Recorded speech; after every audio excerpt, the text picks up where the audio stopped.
Hey everybody, welcome to Obscurities in Miniature. It is time to finally sit down with some of the new models that Steamforged Games has put up on their My Mini Factory account. So they started a Tribes for Warmachine, and naturally it's a great fit, I think. And I could not help but be enticed by the fact that the first month was free. And so this is kind of their trial run, and obviously letting everybody know what's out there and available. And while it predominantly consisted at this point of scenery and terrain, of which they had quite a good amount, let's be honest, at least for me, my main interest lies in painting and building and messing with the figures. That's always where the fun is for me. But I really wanted to take a look at this because what really enticed me, besides the fact that we have our alternate model for one of the new Gravediggers Warcasters, this is, Captain Buck Hasker, I believe. And if you're not familiar with who he is the guy right there. He's in the new command starter set for the Gravediggers, which I haven't even opened yet. But if you want to see how these turn out, we'll do that at some other date in the near future, because it looks really cool. And anyway, he comes with a bunch of landmines. It's such a random, interjection. Yeah, he has landmines. So landmines he does have the tokens for included in the 3D printing option. So I was really curious about how this was going to go. Obviously, with most, not all, but most of the Mark IV stuff that Steamforged has put out previously when Privateer was still running things on their own, everything was getting 3D printed. Some of the prints I had were okay. They were serviceable, and I feel like they've gotten a little bit better with the consistency since then. And I'll be honest, a lot of the newer stuff that I've had a lot less supports in need of removal, which is always a plus. But part of what interested me was just seeing how things would go on their own. So you can see here our captain. I'm going to take him off of the base as the blue tack just strings everywhere. The base, by the way, is one of the new base toppers, as I'm going to have to clean that up, from the actual Tribes as it is. So they did have a bunch of Gravediggers / Trenchers / Signar / Warmachine themed basing options, and they had basing bits too, so that was kind of neat. Let me see here, I had another one.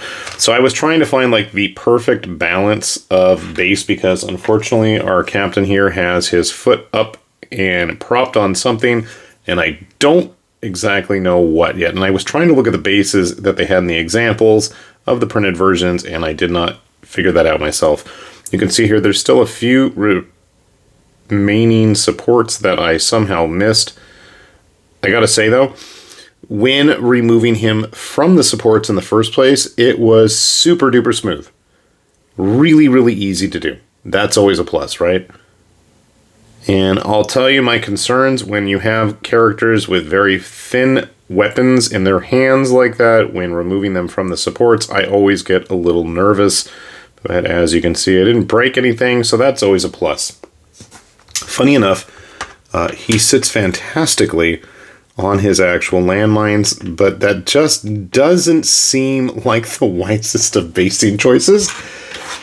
I was a little bummed that the basing toppers themselves didn't fit totally exactly flush with the existing Warmachine bases. They fit pretty well. Not 100% perfect. And I mean, I'm sure if you just grab whatever vaguely 30 millimeter styled bases you got, they're going to do a pretty good job. I don't think there was an option for printed bases yet. Don't quote me on that, but that could be something that they do down the line as I'm fishing around for other random bases.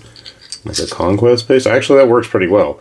So if you have a plethora of extra bases and you want to just use these for toppers, as that is their intended purpose at this point, it's not a bad little deal. So overall, definite thumbs up on the captain. We'll see how he turns out compared to his regular version at some point in the near future, since I got both of them. But the thing that really got my attention with this new tribe was their Sephilix cadre. Now, I remember when these guys were coming out the first time, and what's interesting is, while similar to a lot of the original ones, that could ally with Cricks and work as Mercs. They're not exactly the same. At first I thought, oh, these are just rehashes, but they're actually not from what I can tell. And if they are, you could have fooled me. So I know the first one that I have handy, at least, is, I want to say this is Aculon Thymestra. And I'm pretty sure they're supposed to be on 40mm bases. I could be wrong.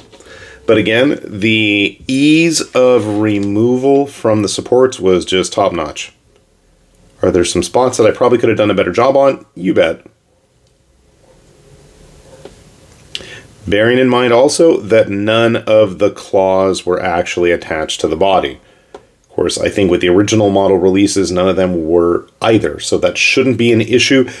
But you also don't have to mess with the whole metal resin hybrid mix, and I never was a fan of that. And then our other, what was it? This is, I think, Cephalyx. Again, big crazy arms. I want to say some of them are supposed to be legs. I could be wrong, but since I know, looking at the artwork, or renders at least, there were the two claws facing downwards, whereas the upper ones have a multitude of tools, so that was a pretty easy catch on how to put him together.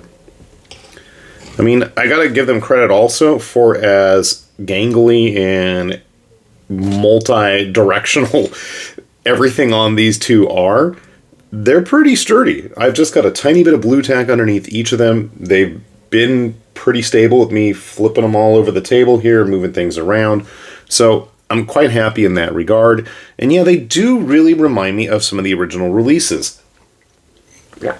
I had experience with messing with them. Never painted any of the originals. I had a very limited Cricks collection. I mean, I actually still have some of them. I should just bust them out.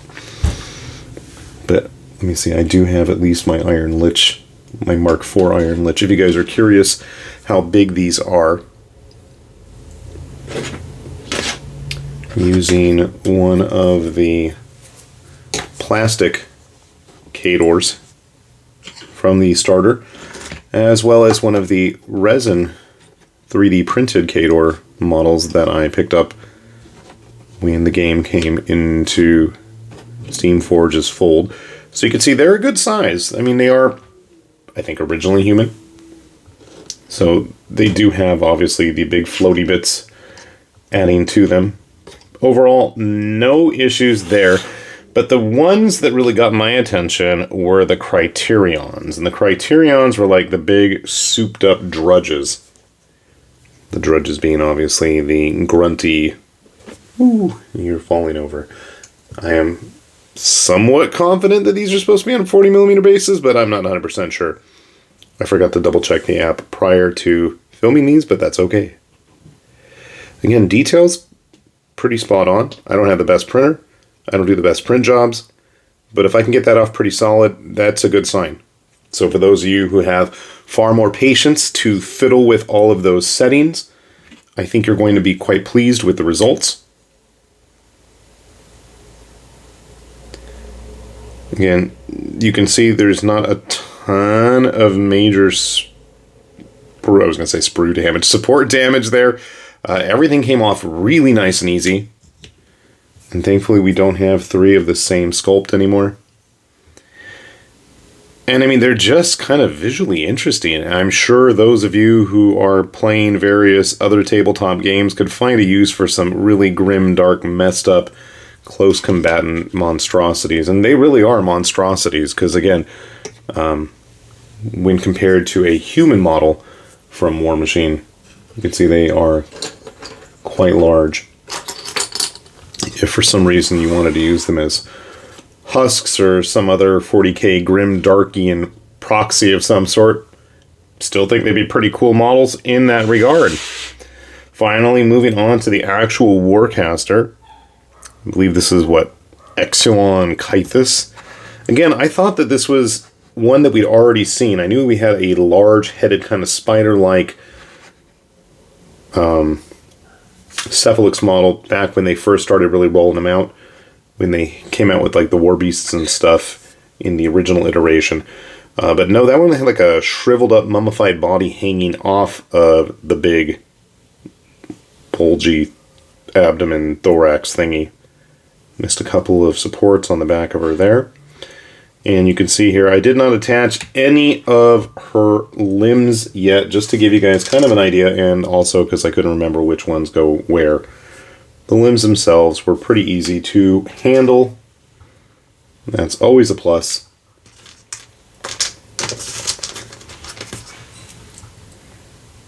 And the rest of them, we'll get that all figured out eventually. And finally, it wouldn't be a warband without a warbeast. We've got the big old Malfesser here. And you can see here, this is what he looks like off of the print bed. Really solid. Again, not too much in the way of support damage going on there. Very similar to the other warbeasts that the Sephilix had access to. And that's actually one of the cool things, is there was a recent announcement, and I'm glad I held off on filming this, that they were going to be adding in further down the line more of this stuff to actually field legacy armies.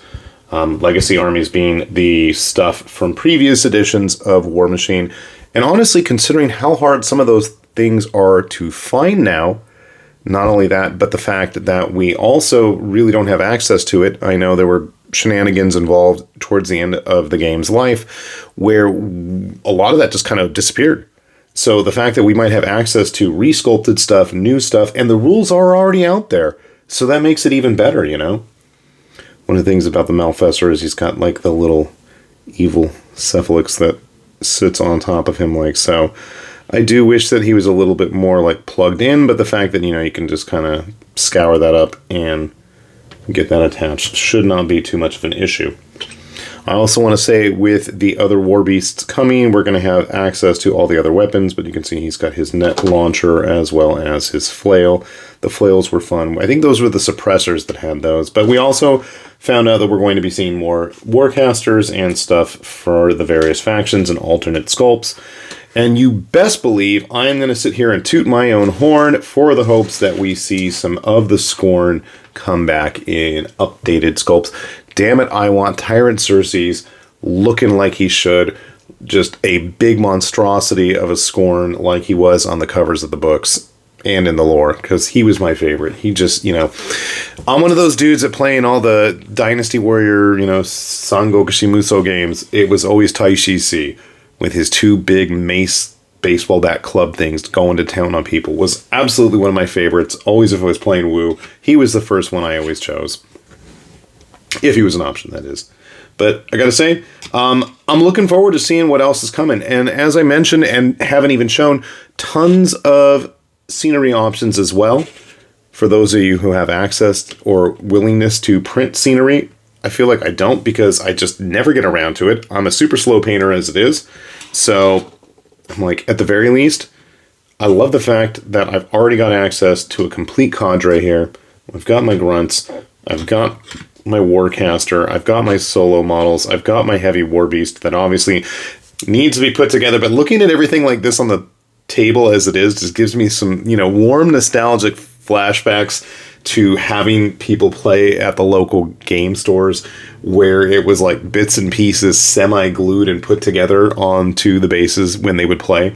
I never understood that. I was always one of those people that was very adamant about making sure that everything I played was painted prior to hitting that table. So I'm just weird like that. But I'm looking forward to getting these guys started. It's not that I don't have a major ridiculous backlog of other things to paint for Warmachine, but it is a blessing to have so much content coming our way these days. That is absolutely exciting to me, and I'm looking forward to more. So hopefully you are too, and hopefully we'll have that on this channel in the near future. So with that said then, this has been High Lord Tamberlane with Obscurities and Miniatures, saying thanks for watching, and we will see you back here soon. Bye-bye.